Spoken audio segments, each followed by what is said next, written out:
Donc j'ai 60 ans, j'ai un fils de 30 ans. Depuis peu, je suis grand-mère d'un petit Mathias, d'1 mois et demi. Je suis profondément attachée à la réussite économique et sociale de Monaco, ainsi qu'à son rayonnement culturel à travers le monde.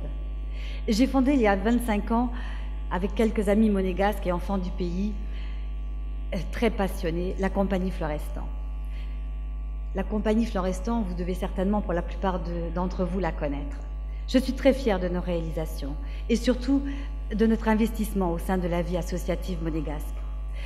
Je pense notamment aux cours que nous animons depuis 17 ans auprès des personnes handicapées de la MAPI.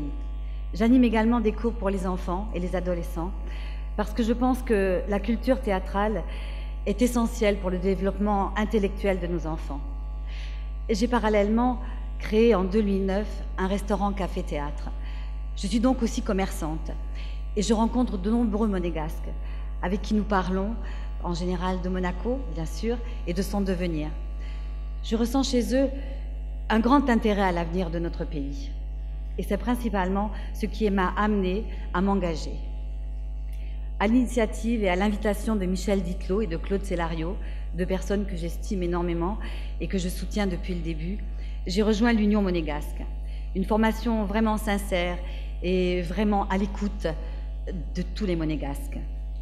Je partage ses valeurs, sa détermination et sa volonté d'œuvrer à la prospérité de Monaco, qui doit profiter à chacun des monégasques, ainsi qu'à l'équité sociale, au travers de laquelle chaque monégasque doit pouvoir être entendu, compris et soutenu par ses élus. Je travaille aussi à œuvrer à l'affirmation de son identité nationale, dans le respect de nos institutions, de notre souverain, de sa famille et des valeurs qu'elle véhicule. L'Union monégasque rassemble pour ces élections une équipe soudée de personnes droites, honnêtes et complémentaires qui se connaissent et travaillent ensemble depuis de nombreuses années. Ils travaillent au développement de Monaco et c'est ça qui est important.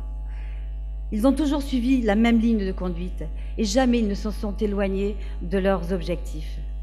C'est une équipe dynamique, courageuse, qui va de l'avant, qui connaît parfaitement les préoccupations des monégasques pour les avoir partagées.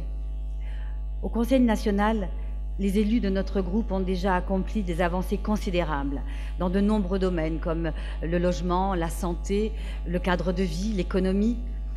Et ces progrès à faire dans ces domaines sont constants. Il faut donc continuer.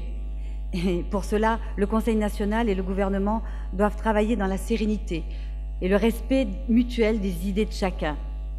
Cependant, il faut rester vigilant, poser les bonnes questions, s'imposer aux besoins. Et cela, les élus de notre liste Union monégasque le font depuis toujours. Mes implications dans la vie associative et commerciale de monégasque m'ont donné une certaine expérience des problèmes que nous avons à traiter tous les jours.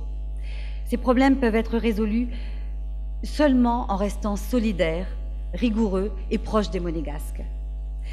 L'avenir de Monaco dépend de nous, nous tous monégasques. Et nous avons confiance dans notre potentiel. Nous devons être les bâtisseurs de cet avenir. Et dans la mesure de nos compétences, si vous me faites confiance, je suis prête à apporter ma pierre à l'édifice au sein de l'Union monégasque et sous la conduite de Jean-François Robillon. Merci de votre attention.